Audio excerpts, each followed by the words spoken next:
कक्षा 6 गणित book solution प्रश्नावली 3.4। प्रश्नावली 3.4 में पहला क्वेश्चन है, प्रश्न 1 है, निम्न के सार्वगुणनखंड ज्ञात कीजिए। तो हमें सार्वगुणनखंड ज्ञात करना है। ए पार्ट है उसका, ए वाला प्रश्न है 20 और 28। तो हमें 20 और 28 का क्या निकालना है, सार्वगुणनखंड। तो सबसे पहले हम लिखेंगे 20 के गुणनखंड।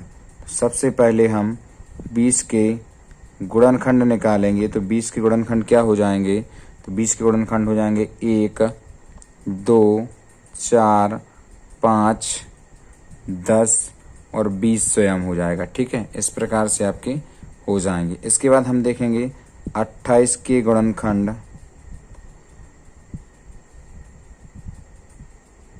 28 के गुणनखंड देखें तो 28 के गुणनखंड हो जाएंगे 1, 2, 4, 7, 14 और 28। ठीक है, इस प्रकार हो जाएंगे। अब हमें क्या, सार्वगुणनखंड का अर्थात जो भी गुणनखंड दोनों में हो वो होता है सार्वगुणनखंड। तो दोनों में हम लिखेंगे, तो हम लिखेंगे सार्वगुणनखंड। तो सार्वगुणनखंड निकालेंगे तो कितना हो जाएगा, देखिए 1 दोनों में है तो 1 हो जाएगा, 2 दोनों में है 2 हो जाएगा और 4 दोनों में है तो 4 हो जाएगा। ठीक है, तो इस प्रकार से आपका 1, 2 और 4 इसके सार्वगुणनखंड हो जाएंगे।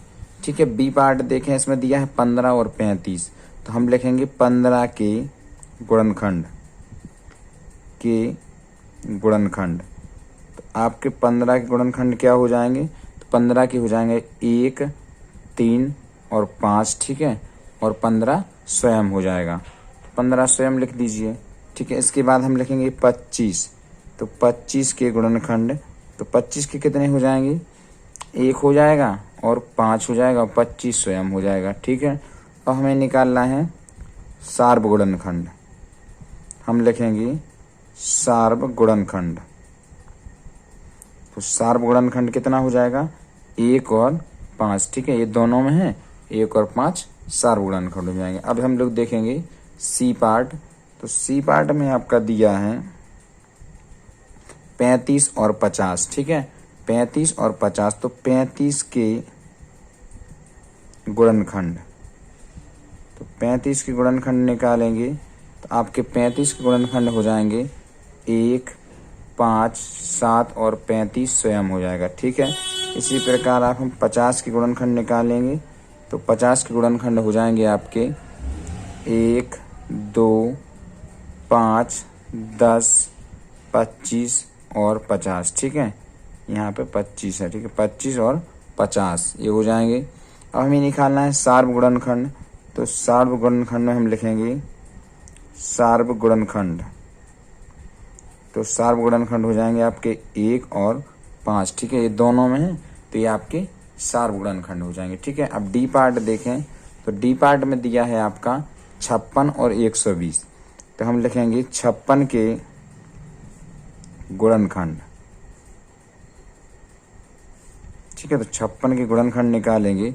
56 के गुणनखंड हो जाएंगे आपके 1, 2, 4, इसके बाद आ जाएगा 7, 8, 8 के बाद आपका 14 हो जाएगा, 14 और 28 हो जाएगा और 56 स्वयं हो जाएगा। ठीक है, इसके बाद हम लोग लिखेंगे किसके, 120 के।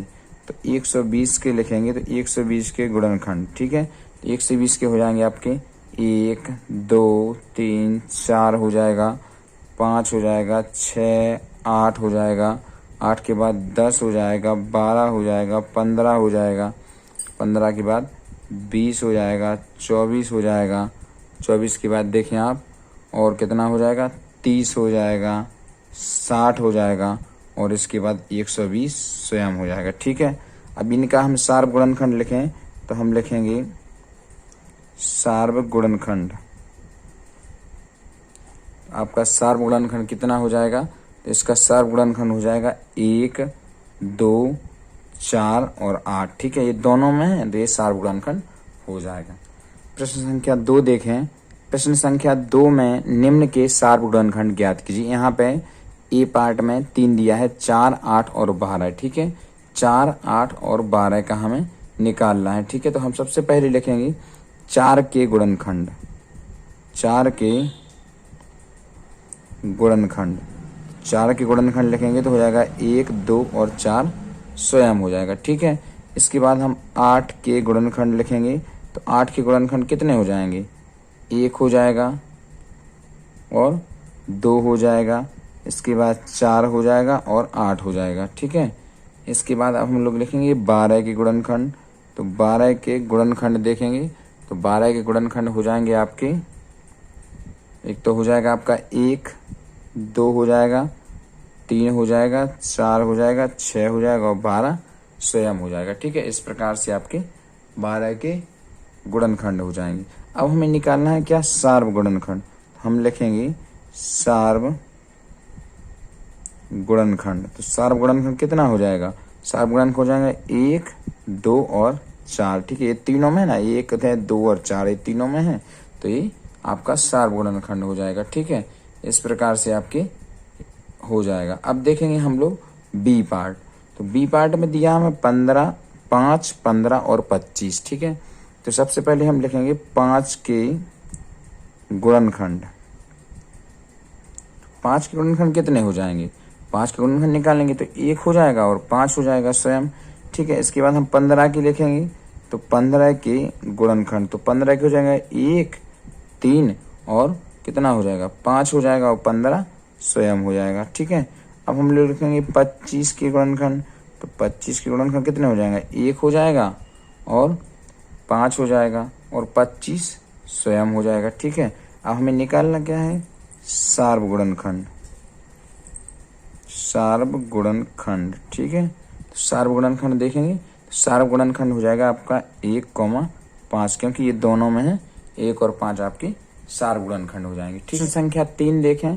प्रश्न संख्या 3 में दिया है निम्न के प्रथम 3 सार्व गुणज ज्ञात कीजिए। हमें केवल 3 सार्व गुणज निकालना है। ठीक है, इसमें गुणनखंड नहीं, हमें इसमें गुणज निकालना है। तो सबसे पहले हम इसके गुणज लिखेंगे और उसमें से 3 जो निकालेंगे वो सार्व अर्थात दोनों के होना चाहिए। तो सबसे पहले हम लिखेंगे 6 के गुणज। तो 6 के गुणज हैं, कौन कौन से हैं, सबसे पहले यहाँ लिखेंगे 6, 12, फिर इसके बाद 18, 24, इसके बाद 30, 36। ठीक है, ऐसे करके हम लिखते जाएंगे। इसके बाद 8 के लिखना है। तो 8 के गुणज हैं, तो 8 के लिखेंगे तो 8 से ही स्टार्ट होगा। 8, 8 का 16 हो जाएगा, फिर 8 3 24 हो जाएगा, 8 चौका 32 हो जाएगा, फिर इसके बाद 8 पंचे 40 हो जाएगा, 8 छंग 48 हो जाएगा, 8 7 56 हो जाएगा, 8 8 64 हो जाएगा। ठीक है, ऐसे करके हम लोग लिखते जाएंगे। अब हमें ये निकालना है कि जो दोनों के होंगे, दोनों में सार्व होना चाहिए। तो हम लिखेंगे प्रथम 3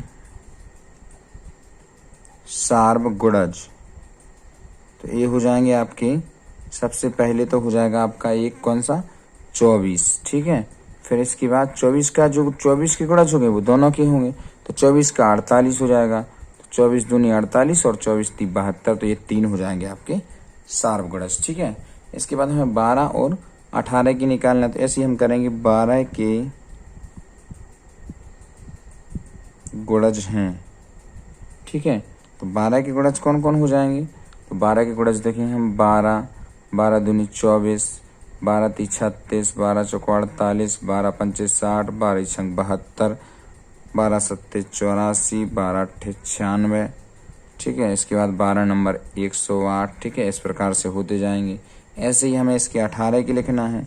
तो 18 के गुणज हैं, तो 18 के लिखेंगे 18, 18 के बाद 18 दूनी 36, 18 दिया 54, 18 चौका 72, 18 पंचे 90, 18 छंग 108। ठीक है, इस प्रकार से आगे होते जाएंगे। तो हमें लिखना है प्रथम 3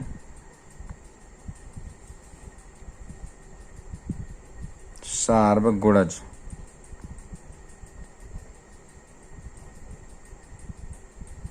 तो प्रथम 3 सार्व गुणज क्या हो जाएंगे, एक तो हो जाएगा आपका 36, फिर हो जाएगा 72 और फिर हो जाएगा 108। 8। ठीक है, ये तीनों हो जाएंगे। 100 से छोटी ऐसी सभी संख्याएं लिखिए जो 3 और 4 के सार्वगुणज हैं। ठीक है, पहले हमें 3 के गुणज लिखने पड़ेंगे, फिर हमें 4 के गुणज लिखने पड़ेंगे और फिर हमें सार्वगुणज लिखना पड़ेगा। तो यहाँ से हम लिखेंगे पहले 3 के गुणज, 3 के गुणज हैं। ठीक है, यहाँ लिखेंगे हम 4 के गुणज हैं। ठीक है, तो 3 के गुणज लिखिए आप।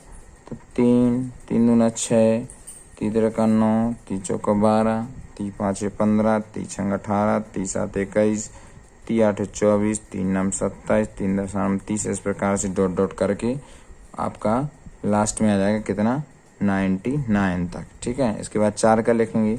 4 दूनी 8, 4 3 12, 4 चौका 16, 4 5 20, 4 6 24, 4 7 28, 4 8 32, 4 9 36 और 4 10 40। डॉट डॉट करके और लास्ट आ जाएगा आपका कितना, इसमें 100 संयम आ जाएगा। ठीक है, 100 तक आ जाएगा। अब हमें लिखना है यहाँ पे क्या, सार्वगुणज। तो हमें निकालना क्या है, सार्वगुणज। सार्वगुणज निकाले हम जो दोनों के होना चाहिए। तो पहला तो एक हो जाएगा आपका 12, और जो 12 के गुणज हैं वही तो दोनों के हो जाएंगे। तो 12 दूनी 24 हो जाएगा, 12 3 36 हो जाएगा, 12 चौको 48 हो जाएगा, 12 पंचे 60, 12 6 72, 12 7 84 और फिर 12 8 96। ये दोनों के ही सार्वगुणज हो जाएंगे। ठीक है, इस प्रकार से आपका प्रश्न 4 हो जाए। प्रश्न संख्या 5 देखें। निम्नलिखित में से कौन सी संख्याएं सह अभाज्य हैं? क्या निकालना हमें, सह अभाज्य निकालना है। तो सह अभाज्य के लिए हमें क्या करना पड़ेगा, तो सह अभाज्य के लिए हमें देखना पड़ेगा कि इसके सार्वगुणज 1 होना चाहिए, वही सह अभाज्य संख्याएं कहलाती हैं। तो सबसे पहले हम लिखेंगे 18 के, क्या लिखना है, गुणनखंड। इनका जो गुणनखंड है वो कैसे होना चाहिए, गुणनखंड होना चाहिए आपका, कॉमन गुणनखंड 1 होना चाहिए। तो 18 के गुणनखंड, 18 के गुणनखंड निकालें आप। तो 1 हो जाएगा आपका 1, फिर 2 3 के बाद हो जाएगा 6 9 और 18 स्वयं हो जाएगा। इसके बाद 35 के निकालें। तो 35 के गुणनखंड क्या हो जाएंगे, 1 5 7 और 35 स्वयं हो जाएगा। अब निकालें हम क्या, सार्वगुणज, सार्वगुणनखंड। सार्वगुणनखंड निकालेंगे तो सार्वगुणनखंड, ठीक है, सार्वगुणनखंड कितना हो जाएगा आपका, हो जाएगा 1। और तो कोई है नहीं। तो दोनों का हम लिखेंगे यहाँ पे, दोनों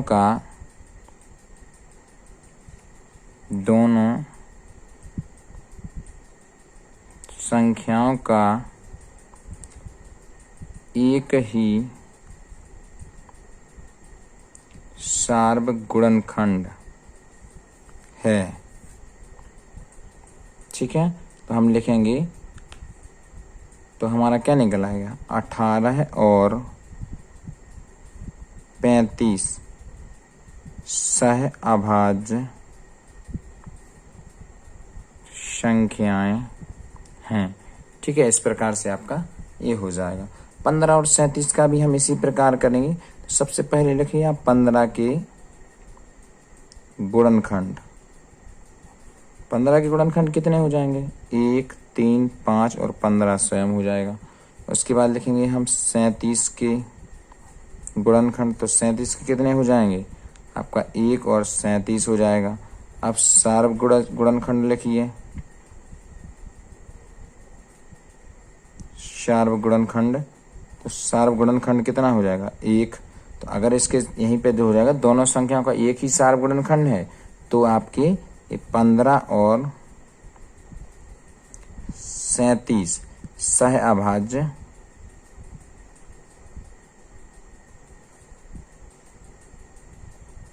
संख्याएं हैं। ठीक है, इस प्रकार से आपका ये हो जाएगा। ऐसे ही हमें लिखना है 30 और 415। तो ठीक है, तो 30 के गुणनखंड लिखिए। यहाँ पे हम लोग देखेंगे 30 के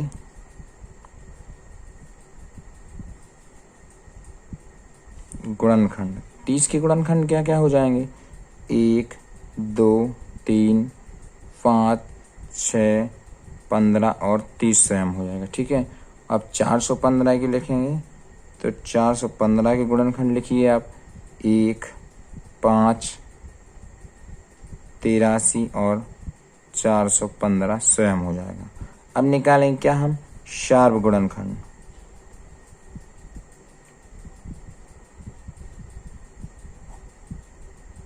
शार्प गुणनखंड निकालेंगे, शार्प गुणनखंड कितना हो जाएगा? 1 हो जाएगा। ठीक है, तो हम लिख देंगे कि 30 और 415 सह अभाज्य संख्याएं हैं। ठीक है, इस प्रकार से आपका सी पार्ट हो जाए। डी पार्ट देखें, 17 और 68। तो सबसे पहले हम लिखेंगे 17 के गुणनखंड। ठीक है, 17 के गुणनखंड क्या हो जाएंगे? 1 और 17 हो जाएंगे। ठीक है, इस प्रकार अब हमें लिखना है किसका? 68 का। तो 68 के गुणनखंड निकालेंगे हम, तो 68 के हो जाएंगे 1, 2, 4 और इसके बाद हो जाएगा आपका 17, 37 और आपका 68 हो जाएगा। ठीक है, 17 हो जाएगा और 37 हो जाएगा। 37 हो जाएगा नहीं, 34 होगा। ठीक है, यहाँ पर होगा 34। ठीक है, इस प्रकार से आपके हो जाएंगे। अब इसके बाद हमें लिखना है तो इसका शार्प गुणनखंड लिखेंगे हम।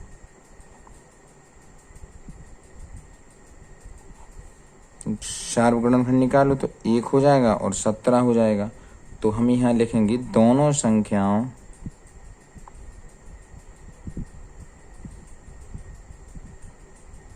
के एक से अधिक शार्प गुणनखंड हैं। ठीक है, तो 17 और 68 सह अभाज्य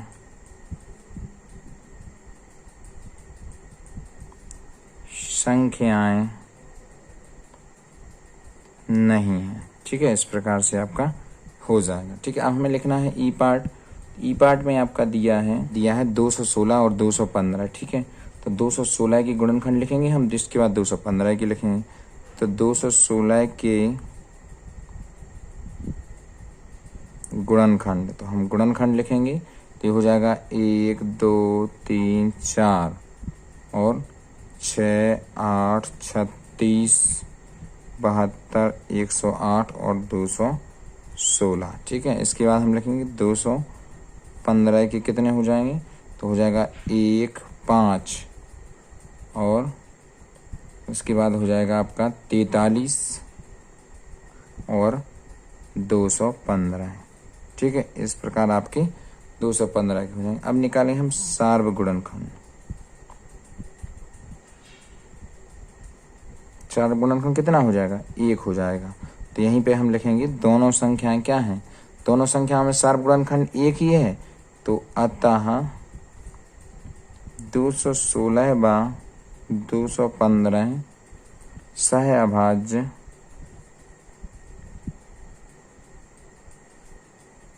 संख्याएं हैं। तो एफ पार्ट में देखेंगे आप 81 और 16। तो सबसे पहले हम लिखेंगे 81 के गुणनखंड। 81 की लिखिए तो 1, 3, 9, 27 और 81। 16 की गुणनखंड लिखिए 1, 2, 4, 8 और 16। ठीक है, अब लिखेंगे हम शार्प गुणनखंड।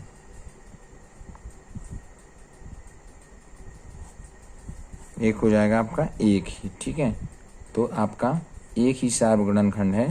तो 81 व 16 सह अभाज्य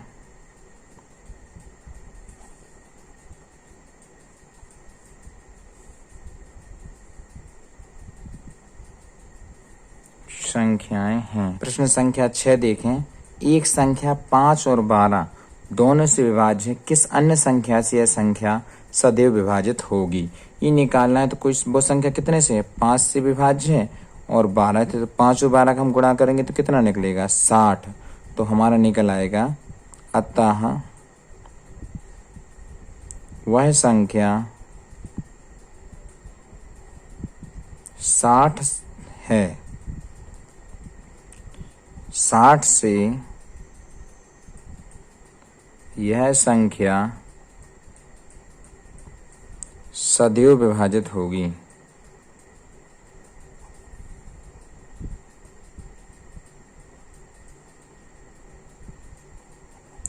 ठीक है, ये निकल आएगा।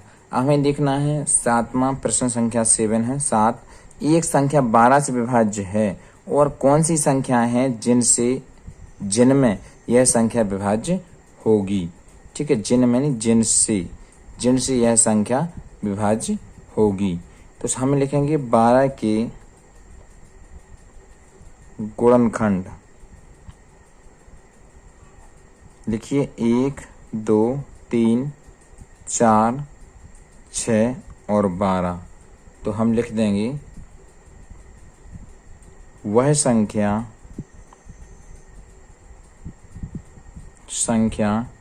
1, 2, 3, 4 व 6 से भी विभाज्य होगी।